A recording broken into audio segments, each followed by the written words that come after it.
Welcome back. আশা করছি আপনারা সকলেই ভালো আছেন। তো আজকের এই ভিডিওতে মূলত দেখাবো যে 26শে মার্চের স্বাধীনতার দিবসের ফটোগুলো এগুলো কীভাবে তৈরি করবেন। তো এগুলো তো তৈরি করা খুবই ইজি। জাস্ট আপনার একটি ফটো দিয়ে আপনি এগুলো তৈরি করতে পারবেন। এর জন্য আমাদের প্রয়োজন একটি অ্যাপ্লিকেশন, যেটা প্লে স্টোরে অ্যাভেলেবেল পেয়ে যাবো। প্লে স্টোরে যাওয়ার পর এখান থেকে সার্চ অপশনে ক্লিক করবেন, দেন এখানে টাইপ করবেন জিমিনি। ওকে, গুগল জিমিনি বা জিমিনি এআই লিখে সার্চ করতে পারেন।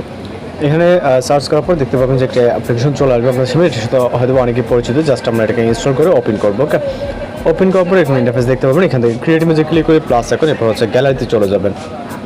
আমরা জাস্ট শর্টে দেখাচ্ছি এখান থেকে। ওকে, এরপর এখান থেকে আপনি আপনার মতো করে যে কোনো একটি ছবি সিলেক্ট করবেন যেটা ফেসটি ক্লিয়ারলি বোঝা যায়। ওকে, নেওয়ার পর মূলত আমাদের নির্দিষ্ট একটি প্রম্পট অ্যাড করতে হবে। প্রম্পটের মাধ্যমে আমরা এখানে ফটো জেনারেট করতে পারবো।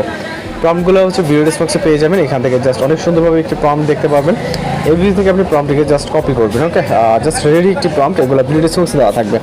প্রম্পটটিকে এখানে পেস্ট করবেন। ডেস্কটপ অপশনে পেস্ট করার পর এখান থেকে আমাদের সেন্ড বাটনে ক্লিক করতে হবে এবং আমরা এখানে অপেক্ষা করব সর্বোচ্চ গেলে 20 সেকেন্ডের মতো। এখানে আমাদের যে ফটোটি এটা দেখতে পাচ্ছেন, তো এইটার উপরে মূলত আমাদের ডিপেন্ড করে, অর্থাৎ এই ফেজটা রেফারেন্সের হিসাবে নিয়ে আমাদের একটি ফটো জেনারেট হয়ে যাবে, যেটা 26শে মার্চের ছবিটি। ওকে, তো এর জন্য অবশ্যই জাস্ট অপেক্ষা করতে হবে। আর যার চ্যানেল নতুন আছেন অবশ্যই চ্যানেলকে সাবস্ক্রাইব করে রাখুন। এছাড়া আপনাদের রিকোয়েস্ট কোনো চাইলে সেটাও জানাতে পারেন। আমরা আপনাদের রিকোয়েস্ট অনুযায়ী ফটো এডিটিং বা video editing tutorial upload try করবো। তো আমরা কিন্তু প্রতিনিয়ত বিভিন্ন টপিক্সের উপরে আমরা কিন্তু ফটো বা ভিডিও টিউটোরিয়াল আপলোড করে থাকি। তো এখানে দেখতে পাচ্ছেন আমরা নিচের দিকে যদি আসে, এখানে 26শে মার্চের সাধারণত অনেক সুন্দরভাবে একটি ফটো জেনারেট হয়েছে। এটাকে জাস্ট ক্লিক করে সেভ করে নেবেন। ওকে, তো এই মূলত হচ্ছে যে আজকের টিউটোরিয়াল ভিডিও। তো দেখা হচ্ছে পরবর্তী কোনো ভিডিওতে। ভালো থাকবেন, সুস্থ থাকবেন।